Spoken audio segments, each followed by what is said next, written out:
Hello and welcome back to another episode of Notion Bonsai, and today we're going to be making a clump style bonsai, also known as a Kabudachi.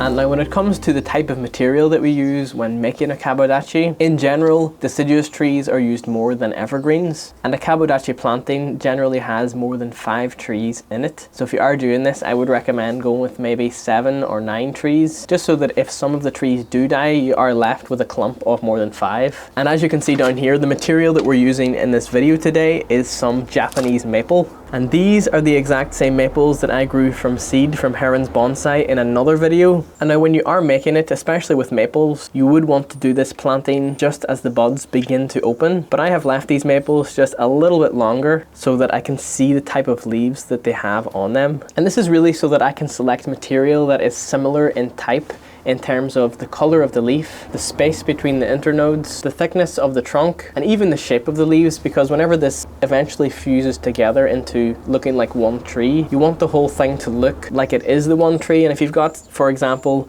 a green maple on one half of it, and then let's see, way back here you have something like this one that has more of a red shade, it can look a little bit out of place. So I'm going to select a few maples here that I think are going to look good for this planting, and I'm going to do it with a clump of 7.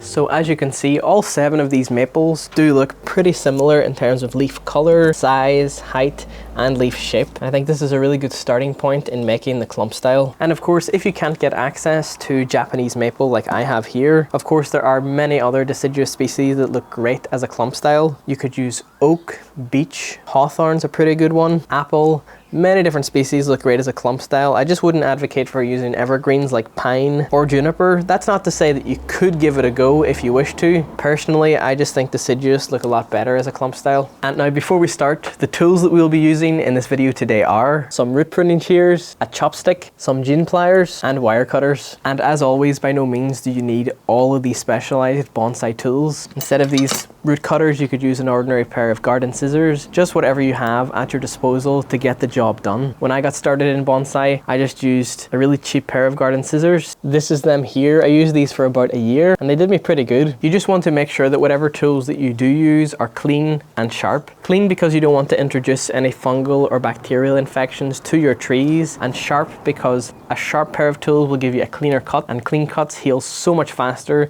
than a blunt cut that was sort of squashed by a dull pair of scissors. So I'm going to start by taking this. This is just a big drip tray for a giant pot, and I'm going to use this to work in just so that I don't make a mess on the table. So I'm going to start by just taking all of my little trees here, and I want to take all these little maples and bare root them. So I'm just holding the maple gently and just getting rid of the old soil. As you can see, there's just a little bit of roots on this maple. I didn't expect it to have much growth, so this is actually perfect to do what we're doing today. Then I'm going to take this maple and just put it into a little basin of water, and this just stops the roots from drying out, so the maple can stay nice and healthy and hydrated as we work on the other ones. If you're doing this and your little seedlings have been planted in compost, by all means rake away the compost with a little chopstick if that helps. Because these are planted in bonsai soil, they come away pretty easily. And I don't plan to throw away this nice bonsai soil. All of this is completely reusable. It is worth noting too, when you are making a clump style bonsai, the younger material that you start with, the easier it will be for them to fuse together and the more natural it will look over time. If you're starting with material that is maybe more than a pencil thick, it can be tricky to get them to fuse at such an older age. Again, I'm not saying it's not possible, it just can be a little bit trickier and it can be harder to make it look natural. So the younger material you can start with, the better.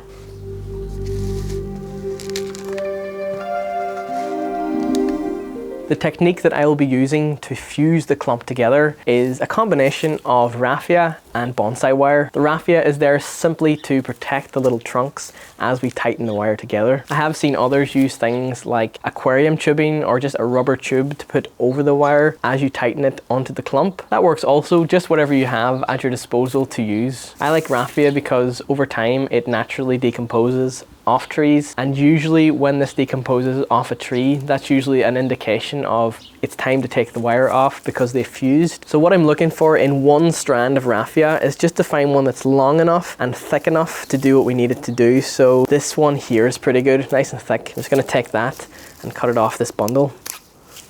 And I'm just going to put this raffia into the same water the maples are soaking in, and I'm going to let it soak here for about 5 minutes just to get all the raffia hydrated. Now, just taking one of these little Japanese maples and looking at the roots that it has, you will notice in the majority of seedlings there's usually 1/2 of a root flare that really hasn't grown that much. And in this one's case, it's grown a lot out this way, but this way it hasn't grown much. So whenever I assemble these little maple seedlings together, I'll be putting all these little sides together where there is no roots in the middle of the clump. So for example, let me take this other maple here. We're really using each one of these trees' flaws to our advantage. So whenever we push the trees together like this, the nibari of the overall planting has been greatly improved. This tree is compensating for this tree's lack of roots on that side, and vice versa. So when we create the clump and put all these trees together, this is the way in which we're going to do it, putting the most roots to the outside. Now just taking this next tree and doing the same sort of thing. Not every tree will have no roots on one side. You will get the occasional tree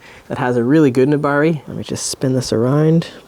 Put this one here. Some trees also have a natural bend to them. As you can see, this one is bending towards me. So if I put this into the planting and have the bend going into the middle, it doesn't really look good. So you can also factor that into your decision making when it comes to clumping these together. Clumps look really good when they flare out from the center. Let me put this tree here. And now the final tree I will put here. Now I'm just going to take the raffia that was soaking in the water for the last 5 minutes, and I'm going to wrap this around the base of the clump. I want to wrap this as far down to the base as I can without going over any roots. And essentially wherever you wrap this raffia is where this clump style is going to fuse with the base. So you really want to make sure that it's in a nice spot. This can be a little bit fidgety, but really just take your time with this. I'm going to start by just tying a simple knot.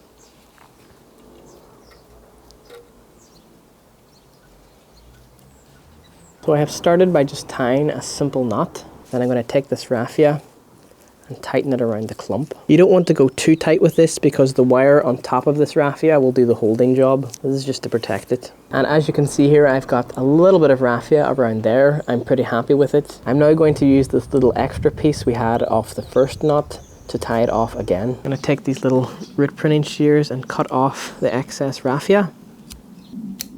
And now with that, at this exact point on the trunk, I'm going to take some 1mm aluminium bonsai wire, and just go around that.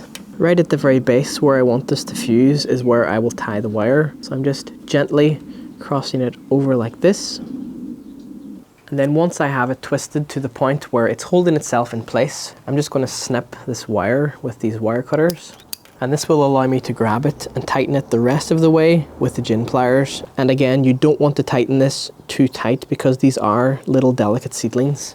That's all it takes. Looking at the roots of this little clump style, aesthetically, it doesn't look pleasing, and if you are someone who's into bonsai, you will probably want to start clipping at these roots, getting a nice radial root flare, making the nibari look great right away. But I would advise against this for the first couple of years as this little clump establishes itself in the pot. And you also want to give these trees as much energy as you can to really get them to fuse as quick as possible. So for this reason, I would advise not doing any work on the roots for the first couple of years. Now, when you are planting your clump style, it can be tempting to look at it right away and think, oh, this looks really great.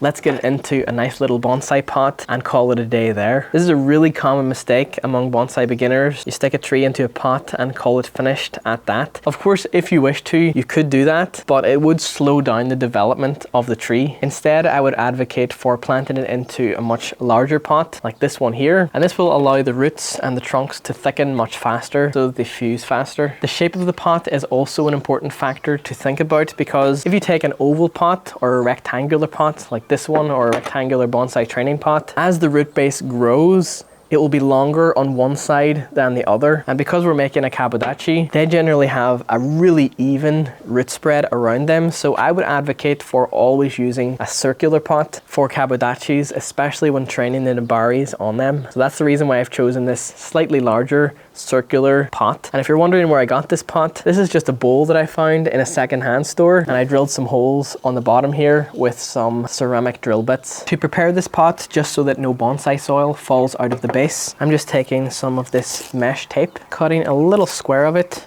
and putting it over the holes. If you wish to, you can also use some bonsai mesh, but in a pinch, if you don't have any, I find this is a great alternative.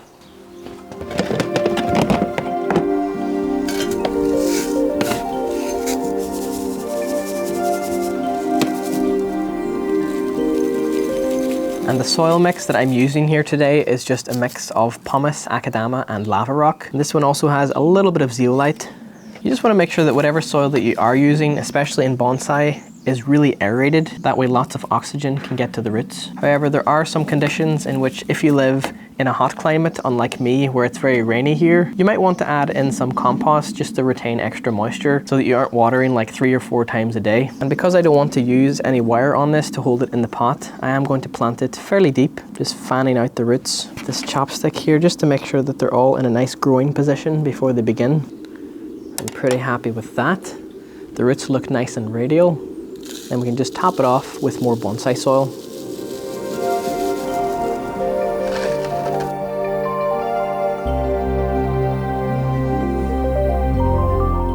Now that this is nice and secure in the pot, I'm going to put some sphagnum moss on the top layer here, and this will just help keep the humidity levels up as these maples establish themselves in the pot. So I'm going to come back to this planting in 1 year's time just to do a little checkup on how its progression is doing. But for now, all that's left to do is give this tree a water.